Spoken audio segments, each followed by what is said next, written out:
Bom dia a todos. Vamos para mais um dia de estudo. Espero que todos estejam bem. Vamos lá ver qual que é o objetivo da nossa aula hoje. Hoje a gente vai ver toda a questão da Era Napoleônica, o envolvimento de Napoleão, a questão da Revolução Francesa e também sobre o que ocorreu, no Congresso de Viena, e partimos para os elementos centrais da colonização da América Espanhola. Vamos lá. Quando a gente fala da Era Napoleônica, o Napoleão no poder, ele entra em 1800. Após a chegada de Napoleão ao poder, foi estabelecido uma nova Constituição. Essa Constituição era formada por cônsules.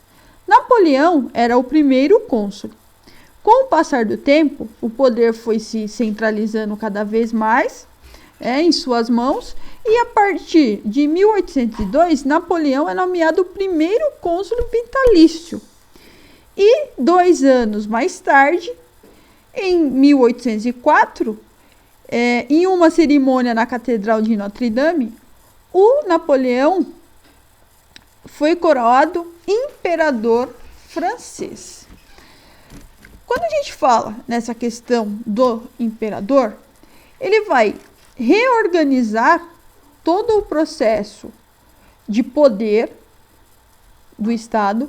O poder do primeiro cônsul era reiterar os meios de construção da imagem representada da Revolução Francesa, e Napoleão, que estava ciente da importância da religião como manutenção de toda a unidade nacional, ele faz a Concordata em 1801 e reconheceu o catolicismo como religião de maior importância na França.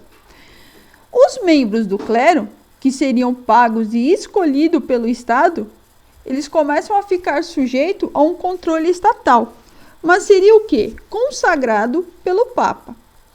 Durante o período de consulado, ocorreu uma organização de um código civil chamado de Código Napoleônico, que era um sistema que trazia toda a base de legalidade. Com essa base de legalidade, o Código Napoleônico, ele proibia formas de manifestações, de rebeliões. Então, o Código Napoleônico, que sistematizava toda a questão dos princípios da Revolução Francesa, a igualdade perante a lei, direito de escolher a profissão, o direito de propriedade, e acaba abolindo o processo de servidão. O código proibia as greves, proibia as desigualdades, ele negava a questão do tratamento dos trabalhadores de forma ilegal. Então ele acaba trazendo alguns benefícios nesse processo. Já quando a gente fala a Guerra Napoleônica era uma conquista militar, afirmado estar lidando com povos acorrentados do antigo regime. Então os soldados que estariam propagando a ideia de liberdade, igualdade e fraternidade para outros povos na Europa. Isso fez com que aqueles que morriam em suas campanhas estavam dando vida à sua terra. Napoleão implementou toda a questão de medidas da Revolução Francesa. Seus administradores igualaram o pagamento de impostos, aboliram a servidão e os pagamentos também de obrigações. As reformas promovidas por Napoleão tinham como uma duplo objetivo: tornar a administração do império mais eficiente e conseguir apoiar os povos conquistados. Napoleão, contraditoriamente, formou logo depois um congresso, que vinha com a base libertador. Porém, o Napoleão, ele começa a mostrar um outro lado, um lado tirano, um lado de transformar um país e conquistar né, colocando parentes no poder, explorando as terras a favor da França. E com isso, ele vai desenvolver o bloqueio continental. O que foi o bloqueio continental? O bloqueio continental, todo mundo sabe que a França e a Inglaterra nunca foram amigas. Porém, o Napoleão chamava a Inglaterra de a ilhazinha. Então ele queria desbancar a ilhazinha. E quando ele fala nessa ilhazinha, a Inglaterra foi a principal adversária de Napoleão. Porque, incapaz de conquistá-la por arma, ele resolveu enfraquecer a sua base comercial fazendo o bloqueio continental. Então, o que foi o bloqueio? Foi uma medida que ele tomou proibindo qualquer forma de comercialização com os ingleses. Dessa forma, ele achou que ele ia acabar com a força inglesa. Porém, a França não era autossuficiente. E como a França não era autossuficiente, o esforço de manter o bloqueio e criar dois grandes problemas. Primeiro, a ocupação da Espanha e a invasão da Rússia. Por quê? O Napoleão, quando ele fez o bloqueio continental, ele falou que todos os países que não seguissem o que tinha prometido e a partir do momento que eles comprassem produtos da Inglaterra, ele iria invadir o país. Quando ele descobriu que a Rússia estava comprando, o que ele faz? Ele invade a Rússia. Porém, o Napoleão vai para a Rússia com mais de 600 mil homens. Só que ele não contava com o inimigo, que era o frio. Então, quando os soldados, ele já tinha menos da metade dos soldados, o que ele faz? Ele acaba desistindo. Mas ele perdeu os soldados porque os soldados russos, a partir do momento que eles viram que eles estavam vulneráveis à quantidade de soldado francês, os soldados de Napoleão, eles iam destruindo tudo que poderia servir de abrigo. E dessa forma, eles não conseguiram enfrentar o frio e Napoleão acabou voltando para a França. E quando ele volta para a França, ele já volta com um aspecto derrotado, né? Então ele já volta enfraquecido. Quando ele fala dessa questão da Espanha, a Espanha aliada à França não conseguiu impedir os portugueses que continuassem a comercializar com a Inglaterra e pouco contribuiu militarmente e financeiramente, esforçando a guerra da França, né? Então a Espanha também não conseguia sobressair.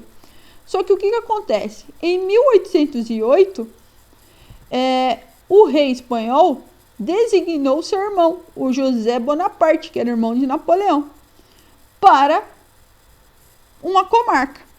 E o que ocorre?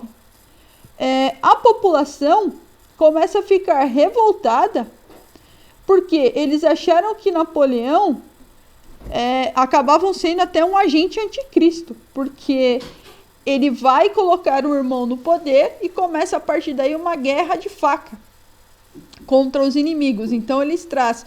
Então Napoleão agora, ele já tinha dado 2 tiros no próprio pé. Primeiro era a questão do bloqueio continental, que a França não era autossuficiente. Segundo, foi a questão do apoio com a França, que a França não conseguiu. A Espanha não conseguiu ajudar. E começou a ser boicotada quando ele põe o irmão dele no poder. Com isso, vai ocorrer a campanha russa. O que era a campanha russa? A campanha russa era violando todo o imposto napoleônico. A Rússia continuou realizando todas essas transações que eu falei lá atrás, né, de comercializar com a Inglaterra. E o que ocorre? O Napoleão, quando ele voltou, ele já tinha perdido 90% do seu efetivo militar na campanha da Rússia. E a partir daí, o que ocorre? Mesmo recrutando um novo exército formado por garotos e por veteranos, o Napoleão, como imperador, não pôde substituir, né, o que ele tinha passado na Rússia. E em outubro de 1813, forças aliadas da Áustria, da Prússia, da Rússia e da Suécia derrotaram Napoleão em Leipzig, que era uma atual Alemanha. Após essa derrota de Napoleão, ele se exilou na pequena ilha de Alba, lá na costa italiana. A partir daí, começa a chamada dinastia Bourbon, que foi recolocando no trono o Luís XVIII, irmão do Luís XVI.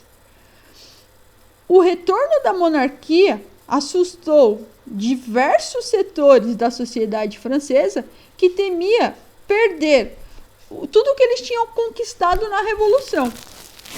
Então, isso fez com que Napoleão desembarcasse no litoral francês e ocupou Paris, obrigando o Luís XVIII a fugir do país. Quando ele organiza o novo exército, no chamado governo dos 100 dias, o Napoleão derrotou as forças inimigas na Bélgica e em julho do mesmo ano ele foi definitivamente derrotado pelas tropas inglesas na Batalha de Waterloo. A Batalha de Waterloo foi a tentativa desesperada de manter o poder do Napoleão, que acabou fracassando. E dessa vez ele foi exilado em Santa Helena, uma solitária ilha do Atlântico, onde ele acaba falecendo em 1821.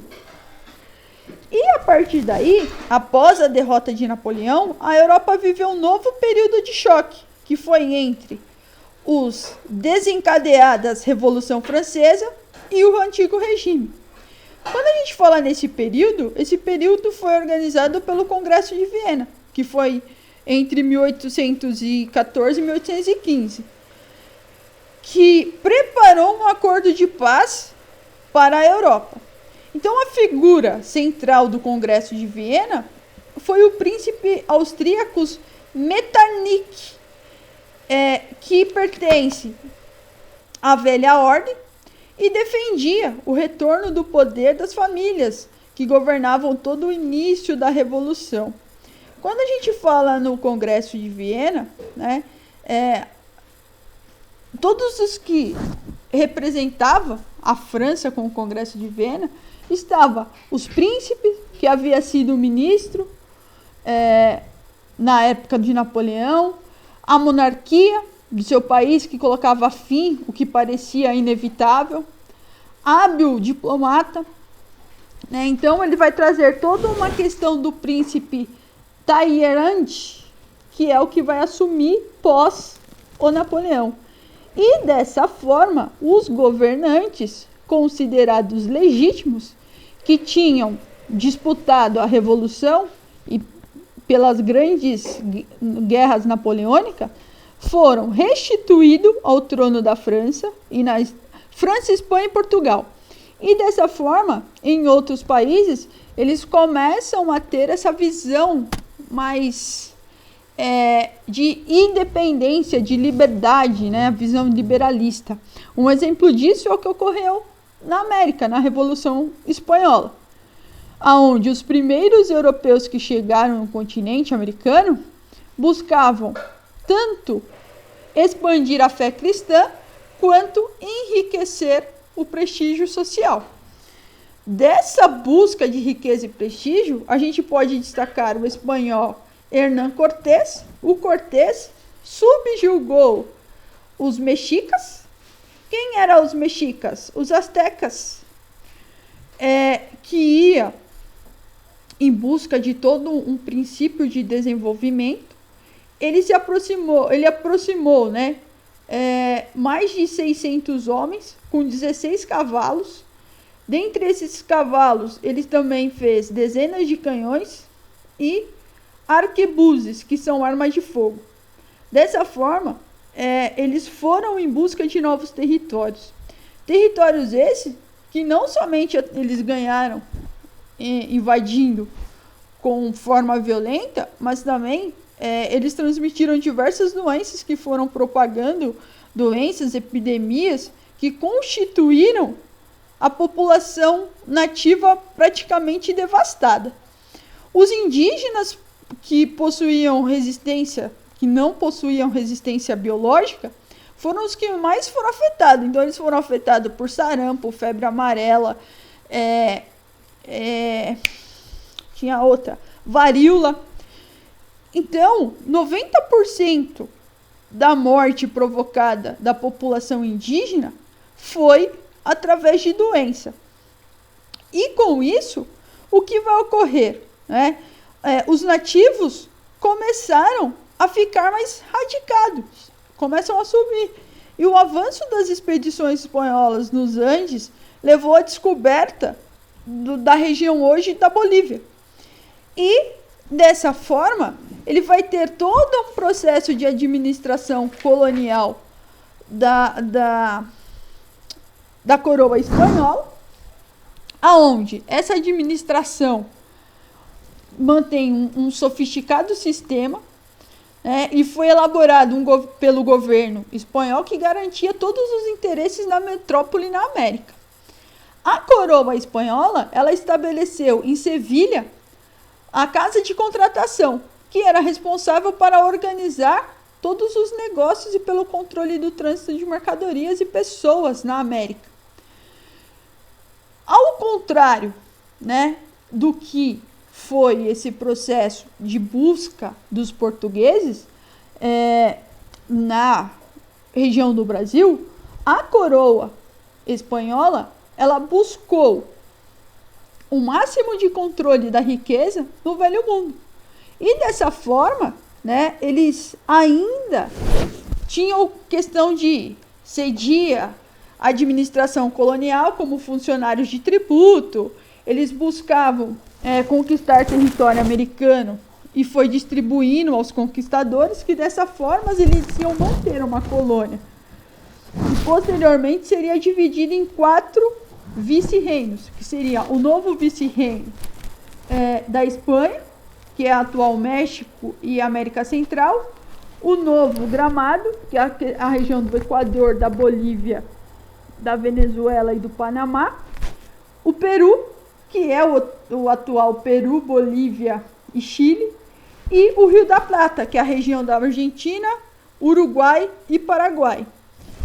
Quando a gente fala dessas questões, além de todos esses vice-reinos, havia também a questão da América Espanhola, que era a capital geral, cujos capitães subordinados aos vice-reinos eram encarregados de todo o processo de administração e controle da região, toda essa região periférica, que desenvolvia atividades complementares, com produção de alimento, a exportação de mercadorias. Cada cidade possuía um cabildo, que era um órgão responsável pela administração, e dessa forma eles eram descendentes, em sua maioria, de crioulos. Quem eram esses crioulos? Os crioulos eram os cabildos, que eram compostos por grandes proprietários, comerciantes e mineradores, que eram conhecidos como crioulos. E dessa forma, eles tinham uma grande concentração, apesar dos crioulos controlarem a maior parte das atividades econômicas, eles começam também a ter todo o processo secundário de administração. Nesse processo secundário de administração, eles utilizavam a mão de obra indígena. A mão de obra indígena, como que começa a funcionar? Com exceção das Antilhas, em cujas lavouras era utilizada a larga escala em mão de obra africana, que era mão de obra escrava, a América, ela prevaleceu com a exploração da mão de obra indígena. E em 1548, a coroa espanhola proibiu a escravidão dos índios, em fase de proibição. Com essa proibição, os trabalhadores tornaram-se compulsivos para os nativos, que era a encomienda e a repartícia. O que isso queria dizer? A encomenda foi a principal forma utilizada pelos espanhóis para obter mão de obra. Cabia à coroa definir a área indígena, aonde eles estariam subordinados, né, a chamada encomendaro, que em espanhol estabelece conhecido pela América. E tinha toda essa base. À medida do poder do encomendaro crescia e a coroa podia controlar as suas ações. O que ocorre? Na segunda metade do século XVI, foi proibida, em seu lugar, no lugar da encomenda, estabelecer repartimento.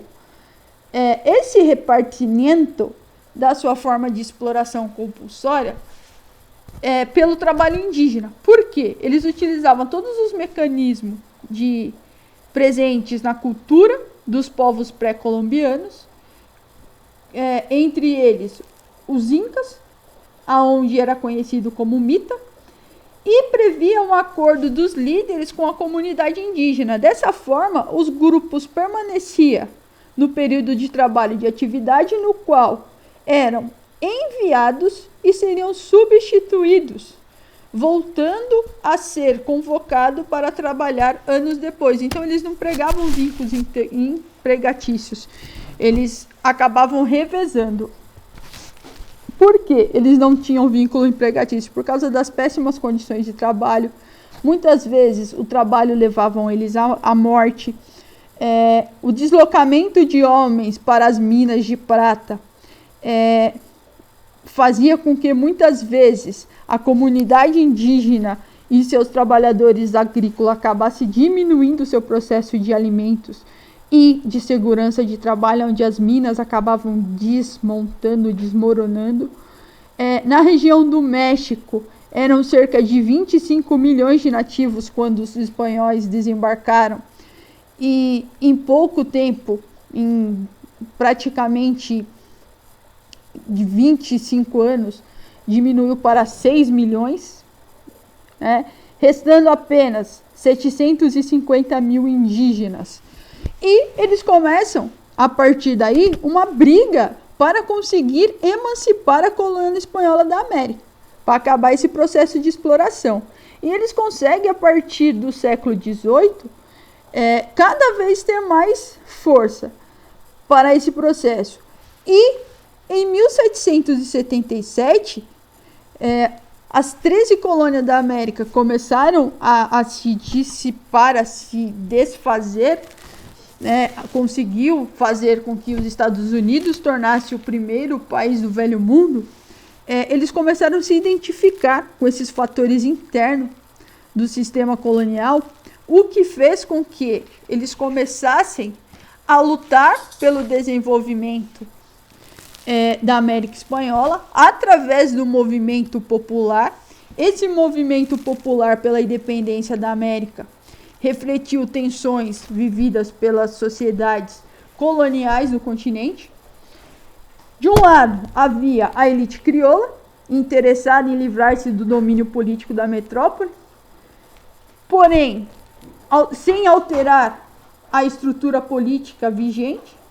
Do outro lado, estavam as grandes massas populares, formada por indígenas, mestiços, escravos de origem africana, submetidos a violentos regimes de exploração e de trabalho. Dessa forma, esses grupos acabaram desencadeando uma série de movimentos populares pela independência e com a rebelião do índio chamado Tupac Amaru. O Tupac Amaru, embora fracassado, ele simbolizou toda uma resistência indígena contra os conquistadores espanhóis. E no México, em 1810, os populares indígenas, liderados pelo padre Miguel Hidalgo e o José Maria Morelos, lutaram contra o domínio dos espanhóis, contra esse poder. E duas revoltas foram violentamente reprimidas com a elite crioula, que acabaram provocando os chapetones, que a repressão do movimento, e o outro movimento que começou em 1701, que foi a Revolta dos Cativos, que foi liderado pelo ex-escravo François Dominique. Dessa forma, quando os comandantes, também ex-escravos, derrotou as tropas francesas, eles tentaram recoloniar, fundando a República do Haiti. Porém, o movimento crioulo, ele não ficou tranquilo. Sob a liderança dos crioulos, eles passaram a administrar até as terras vizinhas. Muitos das jutas, que eram as assembleias, com a derrota de Napoleão, eles consequentemente restauraram o Fernando VII ao trono da Espanha, e dessa forma, diante de toda a oposição das elites, eles se colocaram na América a Guerra da Independência, que foram travadas entre tropas espanholas e tropas que foram organizadas às pressas por grande parte da população, porém sob liderança crioula. E nesse contexto, eles destacaram como grandes líderes a questão dos libertadores da América, como o José de San Martín e o Simão Bolívar. Eles, após toda a sucessiva de vitórias da guerra, conseguiram proclamar a República e a independência da América Espanhola, fazendo com que a Espanha, a gente tem os seguintes resultados, né, se a gente for parar para pensar no que foi a Revolução Espanhola. Ela foi um projeto pan-americanista, que trouxe toda uma fragmentação na América Latina. Pelo pós-independência, formou várias repúblicas, não apenas mantendo ou inalteradas estruturas sociais e econômicas, mas formaram também grupos antagônicos unitários, como os federalistas, que os confrontos entre esses grupos fizeram com que criar as dificuldades das instituições nacionais e fragilizaram grandes autoridades. A questão do controle, toda essa base de controle é fundada por um monopólio de violência e de fraude nas eleições, e nesse sentido, os próprios presidentes, que eram os grandes proprietários, que eram as autoridades da época, passam a ter liderança. Apesar da liberação dos escravos, eles continuam tendo toda a liderança e o acesso às terras, que foram submetidas ao poder autoritário de Gaudílio, que era a base de todos os governantes.